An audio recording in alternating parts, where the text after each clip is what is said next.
দিল্লিতে আম আদমি পার্টি এরকম বিচ্ছিরি রকম হেরে যাবার পর বাংলাতে লড়াইটা যে অত্যন্ত কঠিন হয়ে গেল এবং গতবারের থেকে তৃণমূল কংগ্রেসের আসন যে হুড়মুড়িয়ে অনেকটা কমবে সেই কথা প্রকারান্তরে স্বীকার করে নিচ্ছেন খোদ এই রাজ্যে তৃণমূল কংগ্রেস, যাকে একমাত্র পোস্ট বলে মানে সেই তাদের দলনেত্রী মমতা বন্দ্যোপাধ্যায়।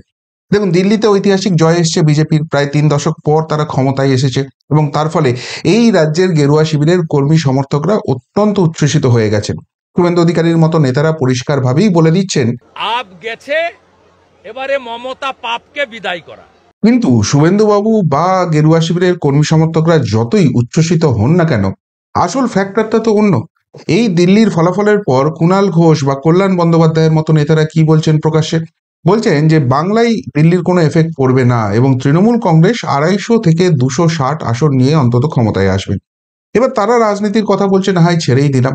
রাস্তাঘাটে, বাসে, ট্রামে যাকে খুশি জিজ্ঞাসা করুন, তারা বলবেন যে যে ল্যাথপেতে সংগঠন বিজেপির রয়েছে, বিজেপির কেন্দ্রীয় নেতৃত্ব যেরকম বাংলা নিয়ে চোখ বন্ধ করে আছে এবং যেভাবে বিজেপি নেতারা আন্দোলন বিমুখ হয়ে যাচ্ছে এবং শুধুমাত্র হোয়াটসঅ্যাপ এবং ফেসবুকে নিজেদের সীমাবদ্ধ করে দিচ্ছে, সেই জায়গা থেকে সত্যিই তৃণমূল কংগ্রেস 250 আসন নিয়ে ক্ষমতায় আসবে, বাংলায় বিজেপির খেলা শেষ। এবং এই জায়গায় দেখুন, আমার আপনার কল্যাণ ব্যানার্জি, কুণাল ঘোষ এদের থেকে তো রাজনীতিতে অনেক বেশি বোঝেন মমতা বন্দ্যোপাধ্যায়। তিনি কি বলছেন? তিনি কিন্তু সম্পূর্ণ অন্য কথা বলছেন। তিনি বলছেন বিধানসভা নির্বাচনে 1 বছর বাকি, মমতা জানিয়ে দিলেন একা লড়ে ফিরবেন 2/3 আসন নিয়ে। অর্থাৎ যদি এক ঝলকে দেখেন মনে হবে যে সত্যি তো বিশাল ব্যাপার, অনেক বড় কথা বলে দিয়েছেন মমতা বন্দ্যোপাধ্যায়। এই বাংলায় কংগ্রেস কংগ্রেস সিপিএম কাউকে তার দরকার নেই, ইন্ডিজেটের দরকার নেই, তিনি একাই কাফি বিজেপিকে হারাবার জন্য এবং 2/3 মেজরিটি নিয়ে তিনি ক্ষমতায় ফিরবেন। এ তো বিশাল ব্যাপার বলছেন, তাহলে কোথায় বলছেন আসন কমার কথা? আসুন এবারে একটু অঙ্ক কষে দেখা যাক, কেননা আজকাল তৃণমূল কংগ্রেস তো খুব অঙ্ক কষছে। ওই তৃণমূল কংগ্রেসের আইটি সেলের প্রধান আছে না, দেবাংশু ভট্টাচার্য, ওই পাপোশ বলা হয় যাকে, তিনি তো অঙ্ক কষে 47.5% ভোট পাইয়ে দিয়েছিলেন অরবিন্দ কেজরিওয়ালকে এবং আরেকবার সেখানে গদিতে বসিয়ে দিয়েছিলেন এবং অনেক ভাটের অঙ্ক তিনি আজকাল শিখিয়ে যাচ্ছেন। তো কোনো ভাটের অঙ্ক করবো না, মমতা বন্দ্যোপাধ্যায় যে কথা বলেছেন সেই কথা ধরেই অঙ্কটা একটু বোঝার চেষ্টা করি এবং আমি যে দাবিটা করছি যে মমতা বন্দ্যোপাধ্যায় ভয় পেয়ে গেছেন এবং বলছেন আসন কমবে, সেই জায়গাটায় আপনাদের সামনে এক এক করে নিয়ে আসি। পশ্চিমবঙ্গের মোট বিধানসভার সংখ্যা কত? 294। এবার মমতা বন্দ্যোপাধ্যায় বলেছেন 2/3 নিয়ে তিনি ক্ষমতায় আসবেন। মানে এই পুরো আসনটাকে যদি আমি 3 ভাগে ভাগ করি, এক একটা ভাগে 98টা করে আসন আছে। তাহলে পশ্চিমবঙ্গের 2/3 আসন মানে কত? 196টা আসন। আর পশ্চিমবঙ্গে সংখ্যাগরিষ্ঠতা পেতে কতগুলো আসন লাগে? 148 আসন। কেন এই সেগমেন্টটা বলছি একটু ইম্পর্টেন্ট, ভালো করে বুঝুন। অর্থাৎ যা সংখ্যাগরিষ্ঠতা লাগবে তার থেকে 48টা মাত্র বেশি আসন পেয়ে তৃণমূল কংগ্রেস ক্ষমতায় আসবে, এমনটাই দাবি করছেন খোদ মমতা বন্দ্যোপাধ্যায়। আমার দাবি নয়, অন্য কারুর দাবি নয়, এটা মমতা বন্দ্যোপাধ্যায় নিজে বলে দিচ্ছেন যে 196টা আসন পেয়ে আসবেন। বেশ, তৃণমূল কংগ্রেস তো তাহলে মমতা বন্দ্যোপাধ্যায়ের কথায় জিতেই গেছে। কিন্তু যদি বর্তমানে পশ্চিমবঙ্গের বিধানসভার দিকে তাকান, তৃণমূল কংগ্রেস প্রথমে জিতলো 213টা আসন, তারপর দুটো আসনে ইলেকশন বাকি ছিল, সেখানে তারা জিতলো। তারপর বেশ কিছু বাই ইলেকশন হলো, যেখানেই বাই ইলেকশন হয়েছে তৃণমূল কংগ্রেস জিতেছে। বিজেপি ভাঙিয়ে বেশ কিছু জনকে নিজেদের দিকে জয়েন করিয়েছে করে এখন তৃণমূল কংগ্রেসের আসন রয়েছে 226 এবং একটা ভ্যাকান্ট, একটা শূন্য আসন রয়েছে, কেননা কিছুদিন আগেই ওই নদিয়ার একটি আসন কালীগঞ্জ, সেখানে কিন্তু তাদের যে বিধায়ক আছে তার মৃত্যু হয়েছে। অর্থাৎ 226 + 1 227টা আসন তৃণমূল কংগ্রেসের দখলে বর্তমানে আছে। অন্যদিকে যারা অপোজিশন, কংগ্রেসের একজন জিতেছিল, তিনিও দলবদল করে চলে গেছেন তৃণমূল কংগ্রেসে। সুতরাং বিরোধী বলতে পড়ে রয়েছে বিজেপির 66টা আসন আর আইএসএফ এর একটা আসন। আমি বিরোধীদের বিরোধী হিসেবেই ধরছি, বিজেপি আইএসএফ এই হিসেবে আমি ধরছি না, কেননা জিতবেন মমতা বন্দ্যোপাধ্যায় আর বাকিরা বিরোধী হবে। কেউ 5টা পাবে, কেউ 1 পাবে, কেউ 0টা পাবে করে বিরোধীদের আসন হবে। অর্থাৎ বর্তমান পশ্চিমবঙ্গ বিধানসভার ইকুয়েশন অনুযায়ী 227টা আসন রয়েছে মমতা বন্দ্যোপাধ্যায় দলের কাছে, আর মমতা বন্দ্যোপাধ্যায়ের যারা বিরোধী তাদের কাছে মোট 67টা আসন আছে। আর এইখানেই মজার খেলাটা হচ্ছে। তাহলে মমতা বন্দ্যোপাধ্যায়ের হিসেব অনুযায়ী তৃণমূল কংগ্রেস দল ভাঙিয়ে উপনির্বাচনে জিতে, নির্বাচনে জিতে 227টা আসনে বর্তমানে দাঁড়িয়ে আছে এবং মমতা বন্দ্যোপাধ্যায়ের হিসেব অনুযায়ী তৃণমূল কংগ্রেস সর্বোচ্চ পেতে পারে 196টা আসন 2026-এর বিধানসভা নির্বাচনে। অর্থাৎ বর্তমানে যে আসন তৃণমূল কংগ্রেস আছে সেখান থেকেও 31টা আসন কম পাবে। এই হিসেব কে দিচ্ছেন? স্বয়ং তৃণমূল নেত্রী মমতা বন্দ্যোপাধ্যায়। এটা তো গেল বিধানসভার হিসেব। এবার লোকসভা ধরে একটা হিসেব করি। লোকসভাতে এই রাজ্য থেকে তৃণমূল কংগ্রেস 29টা আসন পেয়েছে, 12টা আসন পেয়েছে বিজেপি, একটা আসন পেয়েছে কংগ্রেস। এবার লোকসভাতে তাও একটু এদিক ওদিক হয়েছে, ওই যে একটি আসন কংগ্রেসের গেছে সেই আসনটিও চলে আসবে তৃণমূল কংগ্রেসের দিকে, এমনটাই বলেন, কেননা সংখ্যালঘু অধ্যুষিত এলাকায় পেয়েছে কংগ্রেস এবং সংখ্যালঘুরা তো মমতা বন্দ্যোপাধ্যায়কে মসিয়া মনে করেন।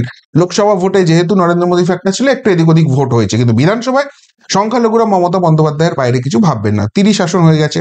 এবং বিজেপিও যে 12টা আসন পেয়েছে তার মধ্যে তৃণমূলই দাবি করে খুব লো মার্জিনে বেশ কিছু আসন পেয়েছে, তার থেকেও বেশ কিছু আসন চলে আসবে তৃণমূল কংগ্রেসের দিকে। যাই হোক, আমি সেই হিসেবে যাচ্ছি না, আমি ধরে নিচ্ছি 29টা আসন আছে, সেই 29টা আসন ধরেই আমি হিসেব করছি।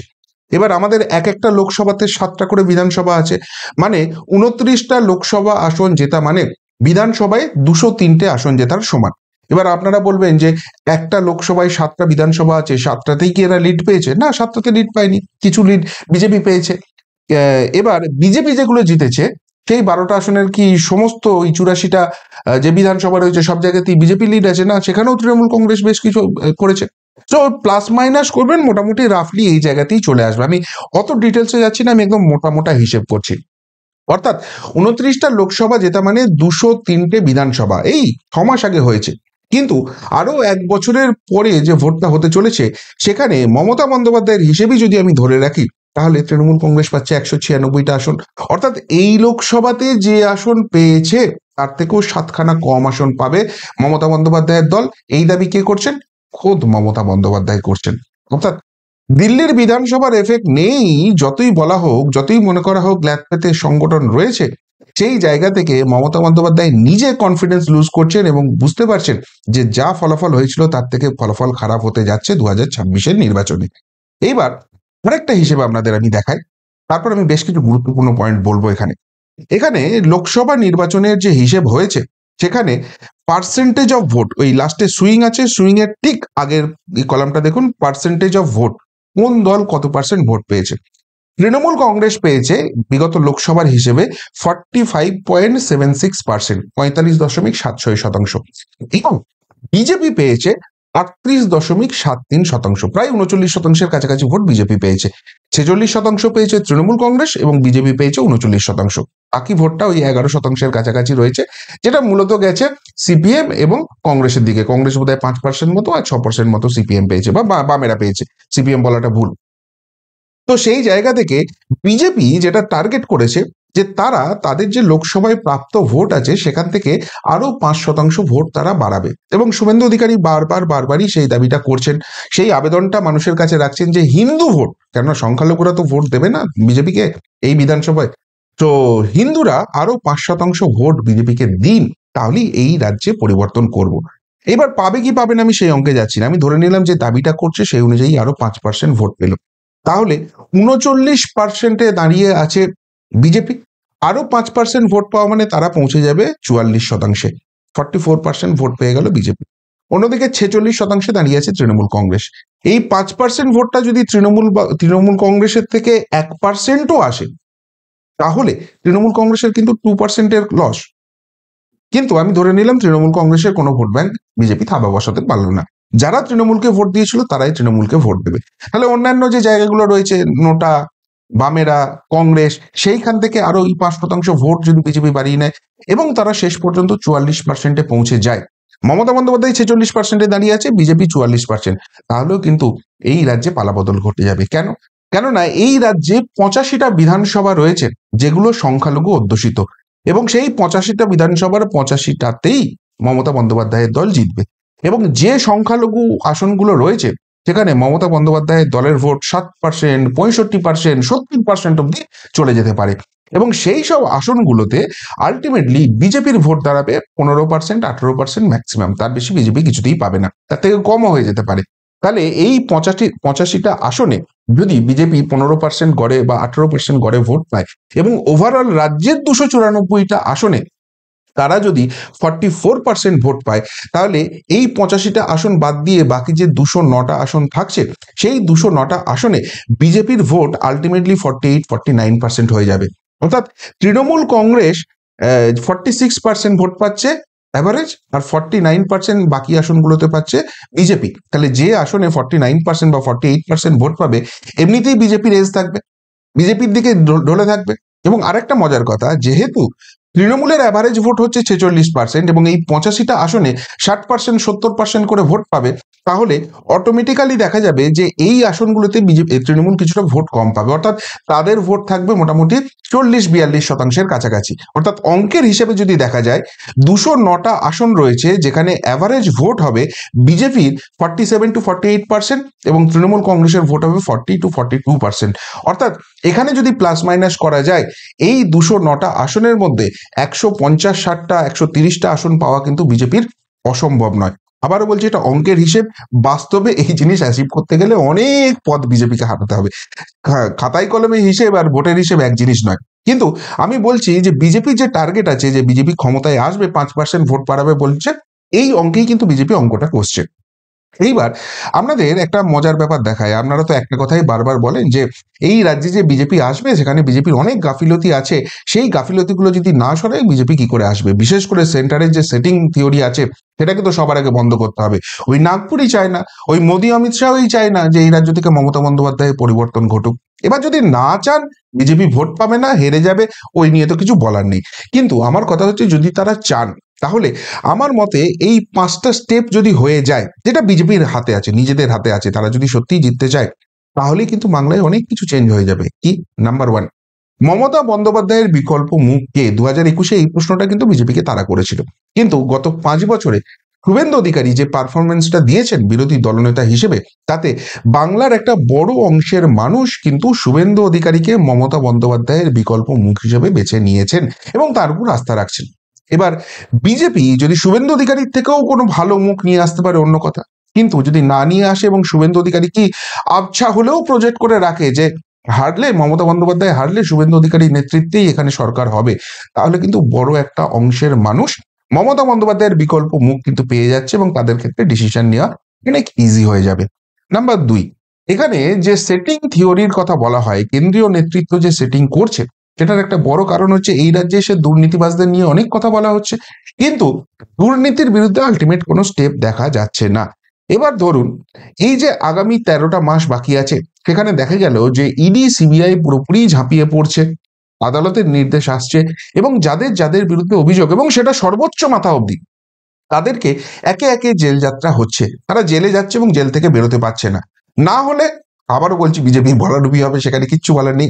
কিন্তু আমি বলছি, বিজেপি যদি করে এই জিনিসগুলো, সেই চোরেদের যদি জেল ভরা হয়, তাহলে যারা সেটিং থিওরির জন্য আজকে ভাবছেন বিজেপিকে ভোট দেবেন না, তারা কি করবেন? তারা তো বিজেপির দিকেই ভোট দেবেন, যে না, এই তো কেন্দ্রীয় নেতৃত্বকে দেখছি তারা এখানে কোনো রকম সেটিং করছে না, তারা অল আউটে যাচ্ছে। 3, মজবুত সংগঠন। বিজেপির ল্যাদ পেতে যে সংগঠনটা রয়েছে, সেটার জন্যই প্রবলেম হয়ে যাচ্ছে। ওই ভোটের দিন এজেন্ট দিতে পারছে না, কাউন্টিং এ গিয়ে মার খেয়ে বেরিয়ে চলে আসছে, সেখানে জল মিশে যাচ্ছে।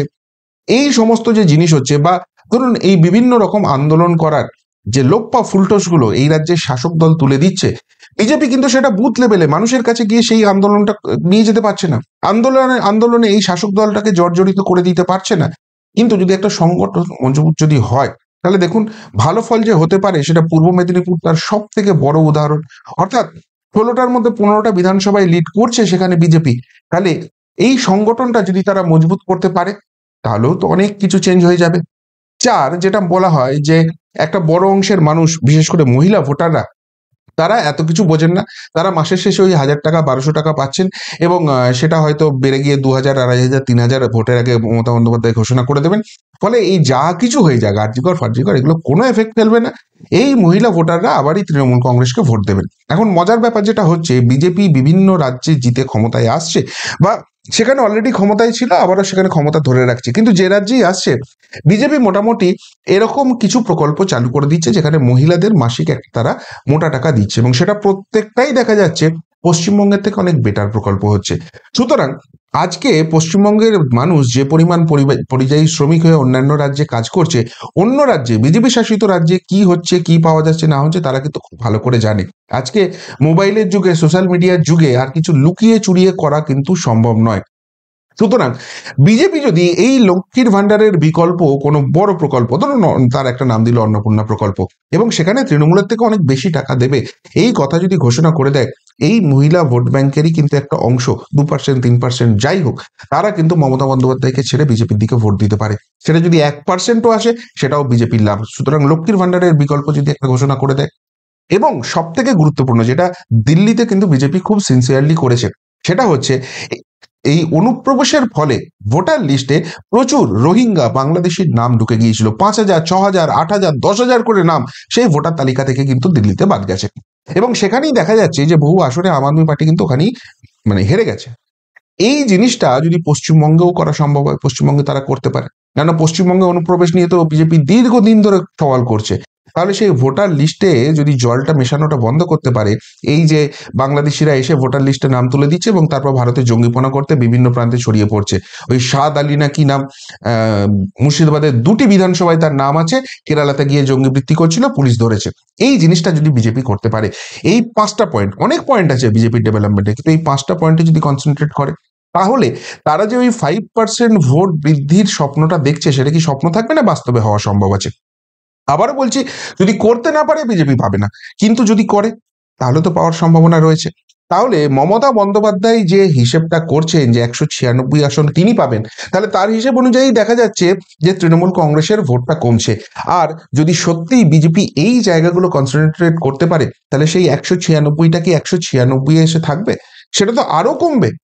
এবং আমি ধরলাম যে তৃণমূল কংগ্রেস সংখ্যাগরিষ্ঠতা পেয়েও গেল, 155-60টা আসন পেয়েও তারা ক্ষমতায় এলো, সেই সরকারটা 6 মাস টেকাতে পারবে? অন্য রাজ্যে কি হয়, অপারেশন লোটাস তো আমরা দেখেছি। অর্থাৎ এই রাজ্যে বিজেপি যদি 148 প্লাস পায় তো ছেড়েই দিন, সরকার তারাই করছে, সে তো সংখ্যার নিয়মে এমনিই হবে। কিন্তু যদি 125-30টা আসনও বিজেপি পেয়ে যায় না, এই রাজ্যে বিজেপি ক্ষমতায় আসতে পারবে। সুতরাং সেই জায়গা থেকে মমতা বন্দ্যোপাধ্যায় কি ভয় পাচ্ছেন, এই প্রশ্নটা উঠছে।